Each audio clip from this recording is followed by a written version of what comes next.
Hello guys, तो आज हम बात करने वाले हैं कंगवा मूवी के बारे में। तो स्टोरी की शुरुआत होती है सन 2024 में। यहाँ हमें एक लैब का सीन दिखाया जाता है जिसमें बच्चों की दिमाग के ऊपर एक्सपेरिमेंट किया जा रहा है। लेकिन इनमें से एक बच्चा जिसका नाम है जेटा, वो लैब तोड़कर भाग जाता है। लैब के लोग उसे पकड़ने की कोशिश करते हैं लेकिन नाकामयाब होते हैं और जेटा एक ट्रेन में बैठकर भाग जाता है। और यहाँ जेटा ट्रेन के अंदर अपनी कलाकारी दिखाता है और एक कोयले की मदद से वहाँ पर एक चित्र बनाने लगता है और फिर वो उस फोटो को गले लगा लेता है। अगले सीन में हमको दिखाया जाता है एक आदमी जिसका नाम है कोल्ट 95। ये यहाँ पर एक रिजोर्ट में पुलिस के लिए एक आदमी को पकड़ने आया है और कोल्ट 95 के साथ आया उसका दोस्त फ्रांसिस। अब फ्रांसिस और कोल्ट 95 उस आदमी को पकड़कर पुलिस के पास ले जाने लगते हैं। दोस्तों, ये दोनों एक तरीके से बाउंटी हंटर्स हैं। इसका मतलब है कि जिन मुजरिमों को पुलिस नहीं पकड़ पाती वो इन दोनों को पैसा देती है ताकि ये लोग उस मुजरिम को पकड़ सकें। अब ये दोनों उसको लेकर पुलिस के पास जा ही रहे होते हैं, लेकिन तभी फ्रांसिस की एक्स गर्लफ्रेंड एंजेला आ जाती है और वो फ्रांसिस से इस आदमी को छीनने की कोशिश करती है ताकि पुलिस वाले जो पैसा देने वाले हैं उसको एंजेला ले सके। एंजेला भी फ्रांसिस की तरह एक बाउंटी हंटर है जो पैसे के लिए मुजरिमों को पकड़ने का काम करती है। ये लोग उस मुजरिम को पुलिस को सौंप देते हैं जिसके बदले में इनको पैसे मिल जाते हैं। दोस्तों, फ्रांसिस और एंजेला दोनों मिलकर पहले साथ ही काम किया करते थे, लेकिन किसी वजह से दोनों में लड़ाई हो गई और दोनों अब अलग अलग काम करते हैं। अगले सीन में हमको दिखाया जाता है कि वो जो लैब है जिस पर बच्चों पर एक्सपेरिमेंट किया जा रहा था, वहाँ पर एक आदमी उस लैब के कमांडर को बताता है कि जेटा के माइंड से एक सिग्नल आ रहा है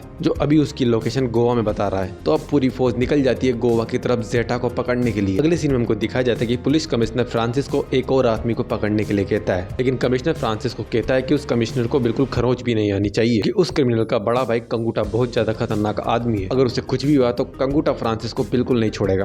और कमिश्नर फ्रांसिस के अलावा एंजेला को भी उस क्रिमिनल को पकड़ने के लिए कहता है। तो अब ये दोनों अलग अलग जाते हैं उस क्रिमिनल को ढूंढने में। फ्रांसिस लोगों से बात कर रहा होता है, रिसोर्सेज जुटा रहा होता है, इंफॉर्मेशन निकाल रहा होता है। वहीं दूसरी तरफ एंजेला किटी पार्टी कर रही होती है और मजे कर रही होती है। एंजेला का दोस्त उसको बोलता है कि अगर वो ऐसे ही टाइम पास करती रहेगी तो फ्रांसिस उस क्रिमिनल को उससे पहले ढूंढ लेगा, लेकिन एंजेला बोलती है कि कोई दिक्कत नहीं है, मजे करो। दूसरी ओर फ्रांसिस हाथ पैर मारकर कैसे भी करके उस क्रिमिनल को ढूंढ लेता है जो कि एक बोट पर मजे मार रहा होता है। लेकिन यहाँ पर कोल्ट 95 फ्रांसिस और क्रिमिनल के बीच में एक फाइट हो जाती है और उस क्रिमिनल को गलती से गोली लग जाती है और वो मर जाता है। इसको देखने के बाद कोल्ट 95 और फ्रांसिस इन दोनों की फट जाती है, लेकिन फिर ये दोनों अपनी दिमाग की बत्ती जलाते और आइडिया लगाते यहाँ पर इस क्रिमिनल को किसने मारा ये किसी ने भी नहीं देखा है। तो इसका मतलब है कि ये लोग यहाँ से बचकर भाग सकते हैं। वो वहाँ से भागने वाले होते हैं, लेकिन तभी वो बच्चा जेटा वहाँ पर आ जाता है। फ्रांसिस को लगता है कि शायद इस बच्चे ने कुछ नहीं देखा होगा, तो वो उसको इग्नोर करके जाने लगता है। लेकिन फ्रांसिस को उस बच्चे को देखने के बाद कुछ अजीब फीलिंग आने लगती है। फ्रांसिस के निकलने के बाद एंजेला भी वहाँ पर आ जाती है। एंजेला का दोस्त कंफ्यूज रहता है कि एंजेला को कैसे पता लगा कि फ्रांसिस कहाँ पर है। अगले सीन में फ्रांसिस घर पे बैठा टाइम पास कर रहा होता है, लेकिन तभी उसको पता लगता है कि एंजेला उस बच्चे को ले आई है और वो बच्चा जानता है कि उस क्रिमिनल का खून किसने किया। अब फ्रांसिस फटाफट भागकर उस बच्चे के पास पहुंचता है। पहले वो बच्चा स्केच बनाकर बता देता है कि उसका खून फ्रांसिस ने किया है,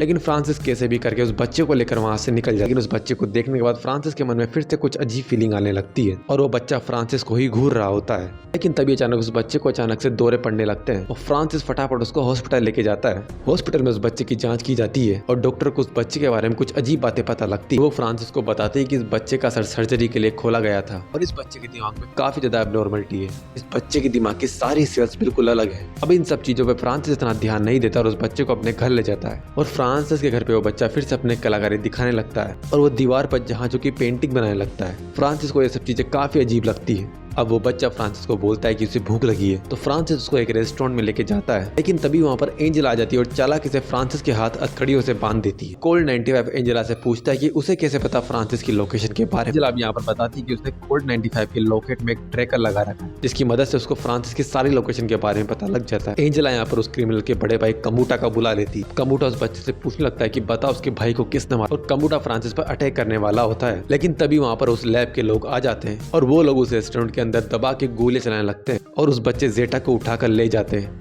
अब फ्रांसिस उन लोगों का पीछा करने लगता है, लेकिन फ्रांसिस को गोली लग जाती है और वो वहीं पर ही जख्मी हो जाता है। लेकिन फिर भी फ्रांसिस कैसे भी करके उस ट्रैकर को उन लोगों की गाड़ी पर लगा देता है। यहाँ फिर हमको एक पास्ट की स्टोरी सुनाई जाती है, यानी सन 1070 की। यहाँ पर हमको बताया जाता है कि रोम का एक राजा इंडिया आता है यहाँ के महाद्वीपों को जीतने के लिए। उसको यहाँ पर एक ऐसी जगह चाहिए जहाँ उसके सैनिक आराम कर सके और युद्ध की तैयारी कर सके। और उसकी नजर पड़ती है समुद्र तट के किनारे बसे हुए 5 टापुओं पर। 5 टापुओं में पहला टापू है मंडेयार जहाँ के लोग जहाज बनाते हैं। दूसरा टापू है वेंकाडू जहाँ के लोग हथियार बनाते हैं।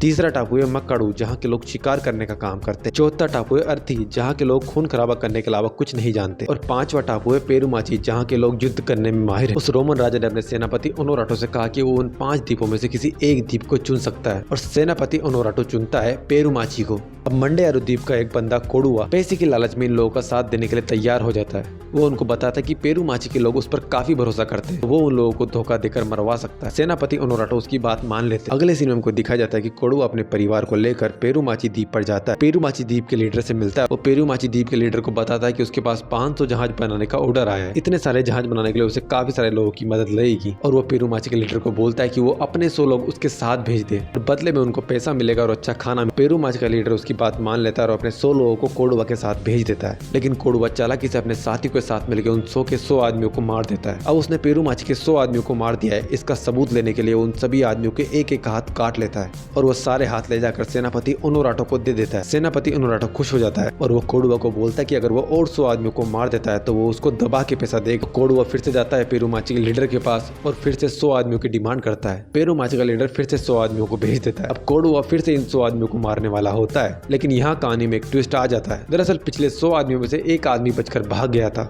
और उस आदमी ने सारी बातें पेरुमाची के लीडर को बता दी थी। तो पेरुमाची के लीडर ने अब इन 100 आदमियों के साथ में अपने एक बेटे को भेजा जिसका नाम है कंगुआ, और कंगुआ बड़े ही खतरनाक तरीके से कोडुआ के सारे आदमियों को मार देता है और कोडुआ के हाथ पर काट कर वापस उसको अपने आइलैंड ले जाता है। अब पेरुमाची के लोग कोडुआ को बांध कर जलाने लगते हैं और तभी एक आदमी बोलता है कि कोडुआ के साथ उसकी पत्नी और उसके बेटे को भी जला देना चाहिए। सभी लोग इस बात से एग्री कर लेते हैं, लेकिन कंगुआ इस बात के बिल्कुल खिलाफ होता है। लेकिन पेरुमाची के लोगों में से कोई भी कंगुआ की बात नहीं मानता। कोडुआ की पत्नी कंगुआ को अपना भाई मानती थी, तो वो कंगुआ से वचन लेती है कि वो उसके बेटे की रक्षा करेगा और वहीं आग में कूदकर मर जाती है।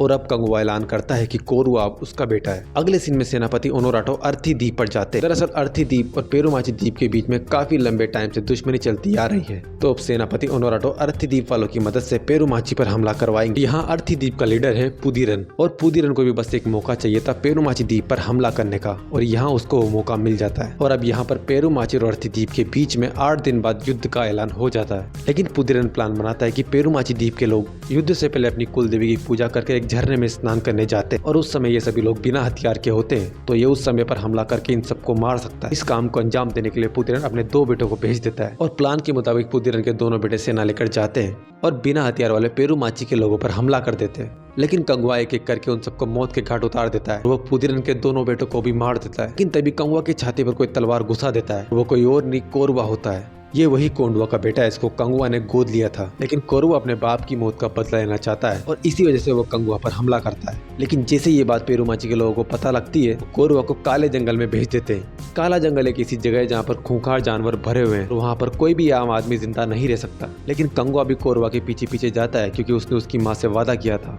चाहे कुछ भी हो जाए वो उसके बेटे की रक्षा करेगा। और यहाँ कंगुआ कोरवा को जंगली जानवर से बचाता है, और जब कोरवा बीमार पड़ता है तो कंगुआ उसकी काफी मदद करता है और उसको बचाता है। और इसकी वजह से कोरवा के मन में भी अब कंगुआ के लिए एक सॉफ्ट कॉर्नर पैदा होने लगता है और अब कोरवा कंगुआ से नफरत करना बंद कर देता है। अगले सीन में हमको दिखाया जाता है कि पुदीरन का तीसरा बेटा पेरुमाची की औरतों पर हमला कर देता है और पेरुमाची की औरतें भी इतनी खतरनाक होती है कि वो पुदीरन के बेटे को मार देती है। जब ये बात पुदीरन को पता लगती है कि उसके तीनों बेटे मारे गए, तो युद्ध शुरू होने से पहले ही पेरुमाची के लीडर पर हमला कर देता है और पेरुमाची के लीडर को मार देता है। लेकिन पेरुमाची के लीडर यानी कंगुआ का बाप मरने से पहले एक चील के जरिए कंगुआ तक मैसेज पहुंचाता है और वो कंगुआ को बताता है कि पुदीरन ने क्या किया है। उसके बाद पुदीरन अपनी पूरी आर्मी लेकर पेरुमाची द्वीप पर जाता है वहाँ के सभी लोगों को मारने के लिए। लेकिन तभी पुदीरन के एक आदमी को काले जंगल में से काफी सारी रोशनी दिखाई देने लगती है। पुदीरन को लगता है कि पेरुमाची के सारे लोग भागकर काले जंगल में छुप गए। वो अपने सारे लोगों को काले जंगल पर हमला करने के लिए कहता है, लेकिन काले जंगल में पेरुमाची के लोग नहीं होते, वहाँ पर सिर्फ कंगुआ होता है और कंगुआ ने ही पुदीरन के सारे लोगों का ध्यान भटकाने के लिए जंगल में आग लगाई थी। और जैसे ही पुदीरन के लोग जंगल में पहुंचते हैं, कंगुआ उन सभी लोगों पर हमला कर देता है।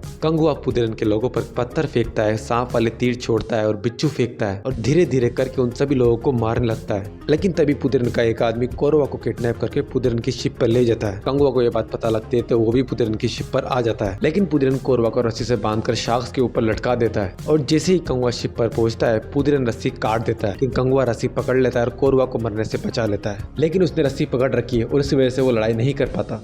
पुदीरन के हाथों बहुत बुरी तरीके से पिटने लगता है। यहाँ पुदीरन कंगुआ को मारने ही वाला होता है। कोरवा खुद से अपनी रस्सी काट कर अपनी जान दे देता है कि कंगुआ अपनी जान बचा सके। कंगुआ ये देखकर गुस्सा हो जाता है और पुदीरन को जान से मार देता है। अगले सीन में हमें प्रेसिडेंट की स्टोरी दिखाई जाती है। फ्रांसिस जो कि कंगुआ ही है, ट्रैकर की मदद से गाड़ी का पीछा करता है और उसी लोकेशन पे पहुंच जाता है जहाँ पर वो जेटा को लेकर गए हैं। जेटा जो कि कोरवा है को ये लोग प्लेन में रखकर ले जाने लगते हैं। तभी कंगुआ वहाँ पर आकर इन सभी लोगों को मार देता है और जेटा को बचा लेता है। अगले सीन में हमको फिर से पास्ट की स्टोरी दिखाई जाती है, जहाँ पर एंट्री एंट्री होती है पुद्रन के नाजायज बेटे रक्तांगसन की। रक्तांगसन यहाँ पर ठान लेता है कि वो कंगुआ को मार के ही रहेगा। अगले सीन में उनको प्रेजेंट की स्टोरी दिखाई जाती है। लैब का एक आदमी उस लैब के कमांडर को बताता है फ्रांसिस नाम के एक आदमी ने जेटा को बचा लिया है। लैब का कमांडर उस आदमी की फोटो देखकर पहचान जाता है कि यह कंगुआ है। लैब का कमांडर कोई और नहीं बल्कि रक्तांगसन है। इस सीन में उनको दिखाया जाता है कि फ्रांसिस अपने दोस्त से बात कर रहा है। बोलता है कि एक बच्चे को लेने के लिए पूरी की पूरी फौज आई थी और ये कोई छोटी मोटी बात नहीं है। मतलब है कि यहाँ पर मामला बहुत ज्यादा गड़बड़ है। दूसरी तरफ जेटा अपनी जादुई शक्ति का यूज करके कुछ कारों को उड़ा रहा है और इसी प्लॉट ट्विस्ट के साथ ये मूवी खत्म हो जाती है। दोस्तों अगर मेरी वीडियो पसंद आई तो लाइक करें वीडियो को और सब्सक्राइब करें चैनल को। Thanks for watching.